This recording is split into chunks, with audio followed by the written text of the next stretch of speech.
Hi hello ನಮಸ್ಕಾರ. ಎಲ್ಲ ಪ್ರೀತಿಯ ಪ್ರಜ್ವಲ್ಸ್ ಕಿಚನ್ ವೀಕ್ಷಕರಿಗೆ ಸ್ವಾಗತ. ಇವತ್ತಿನ ವಿಡಿಯೋದಲ್ಲಿ ಮದ್ದೂರು ವಡೆ ಹೇಗೆ ಮಾಡೋದು, ತುಂಬ ಕ್ರಿಸ್ಪಿಯಾಗಿ ತುಂಬ ಟೇಸ್ಟಿಯಾಗಿ ಹೇಗೆ ಮಾಡೋದು ಅಂತ ತೋರಿಸ್ಕೊಡ್ತೀನಿ. ಎಲ್ಲರೂ ಮನೇಲಿ ಮಾಡ್ಕೊಳ್ಳಿ, ಚೆನ್ನಾಗಿ ತಿನ್ಕೊಳ್ಳಿ. ಮೊದಲಿಗೆ ಒಂದು 2 ಈರುಳ್ಳಿ ಉದ್ದುದ್ದ ಕಟ್ ಮಾಡ್ಕೊಂಡಿರೋಂಥದ್ದು. ಉದ್ದುದ್ದ ಕಟ್ ಮಾಡಿಕೊಂಡ್ರೆ ಚೆನ್ನಾಗಿ ಸಿಗೋದದು, ಚೆನ್ನಾಗಿ ಕಾಣಿಸೋದು ಕೂಡ ಮದ್ದೂರು ವಡೆಗೆ. ಒಂದು 2 ಈರುಳ್ಳಿ ಮೀಡಿಯಮ್ ಸೈಜು, ಒಂದು 5ರಿಂದ 6 ಹಸಿಮೆಣ್ಸಿನ್ಕಾಯಿ ಚಿಕ್ಕದಾಗಿ ಕಟ್ ಮಾಡ್ಕೊಂಡಿರೋಂಥದ್ದು, ಒಂದು ಸ್ವಲ್ಪ ಬೆಳ್ಳುಳ್ಳಿ ಚಿಕ್ಕದಾಗಿ ಅದನ್ನು ಕಟ್ ಮಾಡಿರೋಂಥದ್ದು. ಆಮೇಲೆ ಕರಿಬೇವು ಸ್ವಲ್ಪ ನಿಮ್ಗೆ ಎಷ್ಟು ಬೇಕು ನೋಡ್ಕೊಂಡು ಹಾಕೊಳ್ಳಿ, ಸ್ವಲ್ಪ ಹಾಕ್ಕೊಂಡಿದ್ದೀನಿ. ಒಂದು ಅರ್ಧ ಸ್ಪೂನಷ್ಟು ಸಾಲ್ಟ್ ಹಾಕ್ಬಿಟ್ಟು ಚೆನ್ನಾಗಿ ಮಿಕ್ಸ್ ಮಾಡ್ಕೊಳ್ಳೋಣ. ಮೊದಲೇ ಮಿಕ್ಸ್ ಮಾಡ್ಕೊಂಬಿಟ್ರೆ ಇದು ಉಪ್ಪೆಲ್ಲ ಈರುಳ್ಳಿಗೆ ಹಿಡಿಯುತ್ತೆ ಚೆನ್ನಾಗೆ. ಅದೇ ನೀರಿನ ಅಂಶ ಎಲ್ಲ ಇದೆ, ಚೆನ್ನಾಗಿ ಬಿಟ್ಕೊಳ್ಳುತ್ತೆ. ಆವಾಗ ನೀರು ಸ್ವಲ್ಪ ಕಮ್ಮಿ ಹಾಕಿದ್ರೂ ಚೆನ್ನಾಗಿ ನಾವು ಅದೇನು ಮದ್ದೂರು ವಡೆ ಮಿಕ್ಸ್ ಮಾಡ್ತೀವಲ್ಲ ಚೆನ್ನಾಗೆ ಮಿದ್ದಿಸ್ಕೊಳ್ಳೋಕ್ಕೆ, ಅದು ಚೆನ್ನಾಗಿರುತ್ತೆ. ಇವಾಗ ನಂತರ ಅದಕ್ಕೆ 1 ಕಪ್ ಆಗೋಷ್ಟು ರವೆ ತೊಗೊಳ್ಳೋಣ. ಅದಕ್ಕಿಂತ ಮುಂಚೆ ಶೇಂಗಾ ಬೀಜ ಒಂದು ಸ್ವಲ್ಪ ತೊಗೊಂಡಿದ್ದೀನಿ, ಹುರಿದ್ಬಿಟ್ಟು ಸಿಪ್ಪೆ ತೆಗ್ದಿರೋ ಅಂಥದ್ದು ಕಡಲೆಕಾಯಿ ಬೀಜ, ಅದನ್ನು ಸ್ವಲ್ಪ ಹಾಕ್ಕೊಂಡಿದ್ದೀನಿ. ದಯವಿಟ್ಟು ನಮ್ಮ ಚಾನಲ್ ಯಾರು ನೋಡ್ತಾ ಇದ್ದೀರೋ ಸಬ್ಸ್ಕ್ರೈಬ್ ಮಾಡಿ.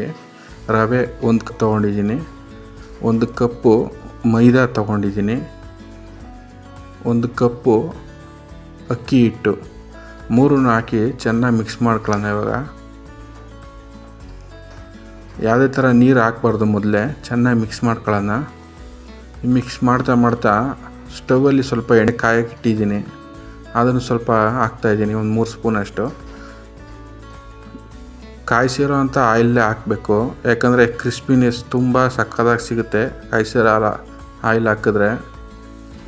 ಬಿಸಿ ಇರೋದ್ರಿಂದ ಸ್ವಲ್ಪ ಸ್ಪೂನಲ್ಲಿ ಆಡಿಸ್ಬಿಟ್ಟು ನಂತರ ಸ್ವಲ್ಪನೇ ನೀರು ಹಾಕ್ಕೊಂಡು ಕಲಿಸ್ಕೊಳ್ಳೋಣ.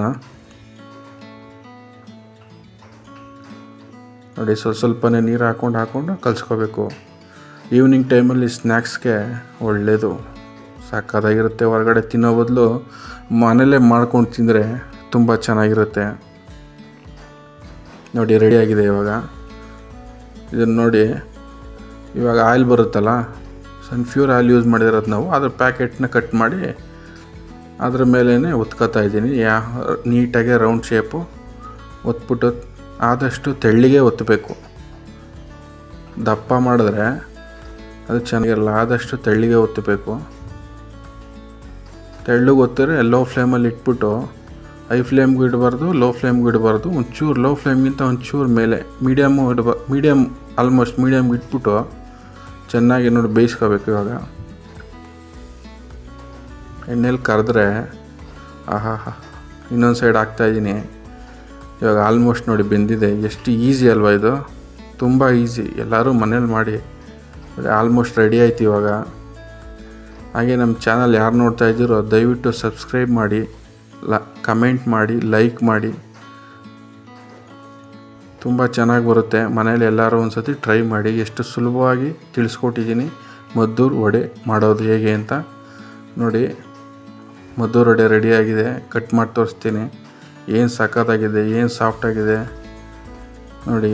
ಸೇಮ್ ನೀವು ಮದ್ದೂರು ವಡೆ ಏನು ತಿಂತೀರೋ ಹೊರಗಡೆ ಅದೇ ಥರ ಬರುತ್ತೆ. ಇದಕ್ಕೆ ಚಟ್ನಿ ಮಾಡಿಕೊಂಡ್ರೆ ಇನ್ನೂ ಚೆನ್ನಾಗಿರುತ್ತೆ. ದಯವಿಟ್ಟು ಎಲ್ಲರೂ ಮನೇಲಿ ಒಂದು ಸತಿ ಟ್ರೈ ಮಾಡಿ. ವಿಡಿಯೋ ನೋಡಿದ್ದಕ್ಕೆ ಥ್ಯಾಂಕ್ಸ್, ಧನ್ಯವಾದಗಳು.